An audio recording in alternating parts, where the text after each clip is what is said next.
चलिए सीधे पॉइंट पर आते हैं। आज हम दुनिया के सबसे अमीर इंसान के एम्पायर, उनके काम करने के तरीकों और उस पूरे सफर का एक बिल्कुल निष्पक्ष विश्लेषण करने वाले हैं। जरा गौर कीजिएगा कैसे एक अकेले इंसान ने लगभग हर बड़ी इंडस्ट्री को पूरी तरह से बदल कर रख दिया। तो चलिए इस बेहद दिलचस्प सफर की शुरुआत करते हैं। अब एक तरफ देखिए, साउथ अफ्रीका के एक स्कूल में बुरी तरह से बुली किए जाने वाला एक बिल्कुल अकेला चुपचाप रहने वाला 12 साल का बच्चा है। और दूसरी तरफ आज $400 बिलियन की बेहिसाब नेटवर्थ के साथ दुनिया का सबसे अमीर व्यक्ति। आखिर एक आम से आंगन से शुरू होकर इस लेवल तक के इतने विशाल ग्लोबल एम्पायर का ये अनोखा सफर तय कैसे हुआ? इस सवाल का जवाब ना उनके बचपन की एक खास मेंटल स्टेट में मिलता है। इसे साइंस लैब ट्रॉन्स का नाम दिया गया है। होता क्या था कि बचपन में एक ऐसी स्थिति आती थी जब उनका बाहरी दुनिया से ध्यान बिल्कुल हट जाता था। आसपास क्या चल रहा है, कोई आवाज लगा रहा है, उन्हें कुछ पता नहीं चलता था। दिमाग एकदम किसी सुपर कंप्यूटर की तरह कॉम्प्लेक्स आइडियाज को विजुअलाइज करने लगता था। ऐसा लगता था मानो दिमाग के अंदर ही एक पूरी साइंस लैब चल रही हो। अब देखिए, इस आदत की वजह से बाकी बच्चे भले उनसे काफी दूर रहते थे, लेकिन सच्चाई ये है कि इसी चीज ने आगे चलकर सोचने की क्षमता और सबसे टफ इंजीनियरिंग प्रॉब्लम्स को सॉल्व करने की एक बहुत मजबूत नींव रखी। और इस असाधारण दिमागी शक्ति का पहला नतीजा क्या था? $500।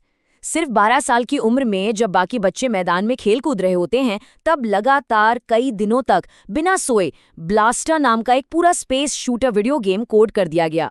और फिर उस गेम को $500 में एक कंपनी को बेच भी दिया गया। अगर हम टेक्निकल लैंग्वेज में सोचें तो दरअसल ये इस विशाल एम्पायर का सबसे पहला बिजनेस वेंचर था। यहाँ से सिलिकॉन वैली में तरक्की का सफर बेहद तेज हो गया। 1995 में जिप2 नाम के एक स्टार्टअप की शुरुआत हुई। इसका मकसद बड़ा सिंपल था, सिटी डायरेक्टरीज और नक्शे को ऑनलाइन लाना। और देखते ही देखते 1999 में इस कंपनी को $37 मिलियन में खरीद लिया गया। लेकिन सफर यहाँ रुका नहीं। उसी साल सदियों पुराने और धीमे बैंकिंग सिस्टम को पूरी तरह हिला देने के इरादे से X.com की शुरुआत की गई। यही X.com आगे चलकर एक दूसरी कंपनी के साथ मिलकर पेपाल बन गई। और फिर 2002 में पेपाल को $1.5 बिलियन में अक्वायर कर लिया गया। ये कोई छोटी बात नहीं थी, ये सिर्फ उतार चढ़ाव नहीं था, बल्कि तेजी से आगे बढ़ने की एक जोरदार मिसाल थी। जिप2 बिकने के बाद जो पर्सनल हिस्सा मिला वो था $22 मिलियन। जरा ध्यान दीजिए, उस वक्त उम्र सिर्फ 27 साल थी। एक ही झटके में एक मल्टी मिलियनर बनने का ख्वाब पूरा हो चुका था। चाहते तो आगे की पूरी जिंदगी आराम से बिना कुछ किए गुजारी जा सकती थी, लेकिन इरादे तो कुछ और ही थे। फिर आता है पेपैल का एक्विजिशन, जहां कैपिटल का असली स्नोबॉल इफेक्ट शुरू होता है। इस डील से $180 मिलियन मिले। लेकिन सच कहें तो इस पैसे के पीछे का रास्ता बिल्कुल आसान नहीं था। काम को बहुत ज्यादा माइक्रो मैनेज करना और पब्लिकली गलतियों पर टोकना एक आदत बन चुकी थी। और इसका नतीजा क्या हुआ? जब वो हनीमून के लिए बाहर गए हुए थे, ठीक उसी वक्त पीछे से कंपनी के एग्जीक्यूटिव्स और बोर्ड ने उन्हें सीईओ के पद से हटा दिया। इस दौरान एक बेहद दुखदायक घटना भी हुई, जब एक गंभीर बीमारी के कारण अपने एक छोटे से बेटे को खोना पड़ा। इस असहनीय दुख से उभरने के लिए खुद को पूरी तरह से काम में झोंक दिया गया और ध्यान गया अपने उस बचपन के सपने की तरफ, यानी स्पेस। शुरुआत में रशिया जाकर वहां से मिसाइल्स खरीदने की कोशिश की गई, लेकिन वहां इस बात को गंभीरता से लिया ही नहीं गया और एक पुरानी मिसाइल के लिए $21 मिलियन मांगे गए। जब फ्लाइट से वापस आ रहे थे, तभी वही साइंस लैब वाला दिमाग फिर से एक्टिव हो गया। कैलकुलेट किया गया कि एक रॉकेट को बनाने का रॉ मटेरियल उसकी टोटल कॉस्ट का सिर्फ 2 से 3% होता है। तभी ये ऐतिहासिक शब्द निकले, हम रॉकेट्स खुद बनाएंगे। अब यहाँ ये समझना बहुत जरूरी है कि आखिर ये किया कैसे गया। स्पेसएक्स ने पूरी एरोस्पेस इंडस्ट्री के काम करने के तरीके को ही पलट कर रख दिया। देखिए, ट्रेडिशनल एरोस्पेस कंपनीज में क्या होता था कि डिज़ाइन और बिल्ड टीम्स अलग अलग काम करती थीं और वो लोग बहुत ही महंगे और धीमे थर्ड पार्टी सप्लायर्स पर निर्भर रहते थे। लेकिन स्पेसएक्स ने वर्टिकल इंटीग्रेशन का ज़बरदस्त फॉर्मूला अपनाया। दोनों टीम्स को एक ही छत के नीचे लाया गया और इंजन से लेकर फ्यूल टैंक्स तक सब कुछ खुद अपनी ही फैक्ट्री में बनाना शुरू किया। इस एक कदम ने लॉन्च के $70 मिलियन के इंडस्ट्री स्टैंडर्ड कॉस्ट को ड्रास्टिकली कम कर दिया। 2008 तबाही की कागार, ये इस पूरे सफर का सबसे मुश्किल दौर था। एक के बाद एक भयंकर असफलताएं। 2006 में पहले लॉन्च के दौरान इंजन में आग लग गई और रॉकेट क्रैश हो गया। 2007 में दूसरा लॉन्च मिड एयर स्पिन करके बुरी तरह नाकाम हुआ। फिर 2008 में तीसरा लॉन्च, वो तो हवा में ही एक्सप्लोड हो गया। इन 3 लगातार फेलियर्स ने $100 मिलियन को लिटरली धुएं में उड़ा दिया। अब स्पेसएक्स के पास सिर्फ एक आखिरी चौथे लॉन्च का पैसा बचा था।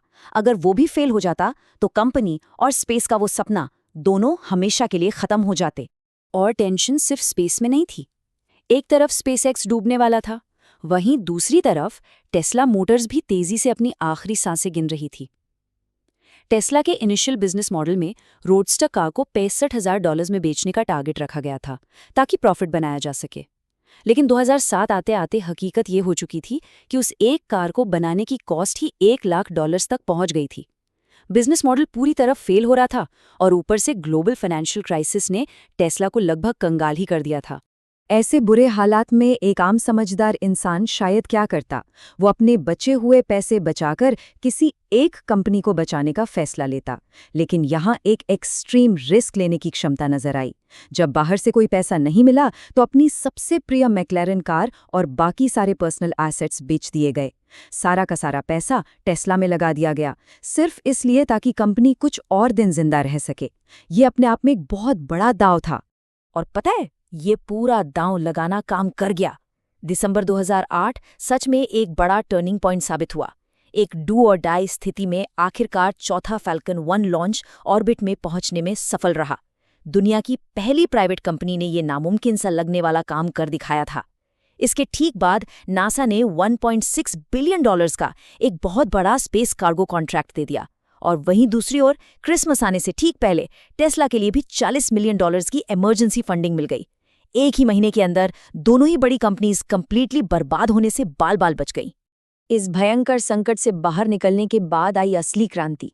2012 में टेस्ला मॉडल एस ने लोगों के इलेक्ट्रिक कार्स को देखने का नजरिया ही पूरी तरह बदल दिया। एक विशाल 17 इंच का टच स्क्रीन जिससे कार का हर एक छोटा बड़ा फंक्शन कंट्रोल होता था। किसी लैपटॉप या स्मार्टफोन की तरह अब कार में नए सॉफ्टवेयर अपडेट्स आने लगे थे। पास आते ही ऑटो डोर हैंडल्स का अपने आप बाहर आना, इन सब नई चीजों ने इस कार को सिर्फ एक गाड़ी नहीं बल्कि पहिए पर चलने वाला एक स्मार्ट कंप्यूटर बना दिया। मॉडल एस के बाद इस साम्राज्य का विस्तार इतनी तेजी से हुआ जिसका शुरुआत में अंदाजा लगाना भी मुश्किल था।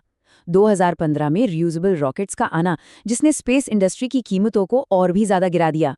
उसी दौरान न्यूरोलिंक का जन्म हुआ जो ह्यूमन ब्रेन और कंप्यूटर को आपस में जोड़ने की एक बेहद एडवांस्ड तकनीक है।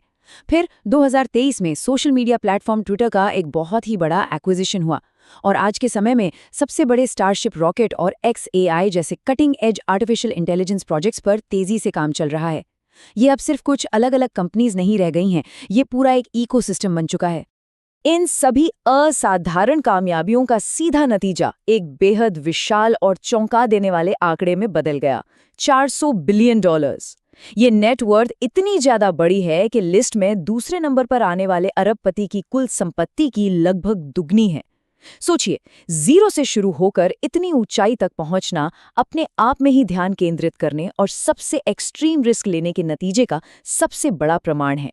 लेकिन देखिए, जहां ऐसी बेहिसाब दौलत और शक्ति होती है, वहां बहुत सी कंट्रोवर्सीज भी अपने आप जुड़ जाती हैं। हम यहां तथ्यों पर बात करेंगे।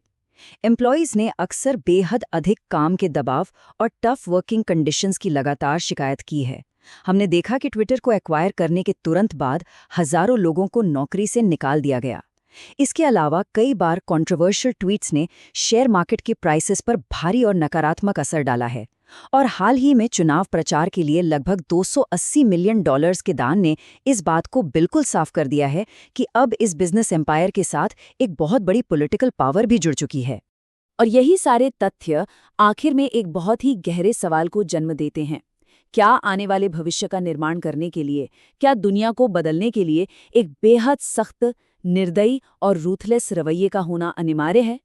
इनोवेशन, प्रोग्रेस और असंभव को संभव बनाने की आखिर कीमत क्या होती है?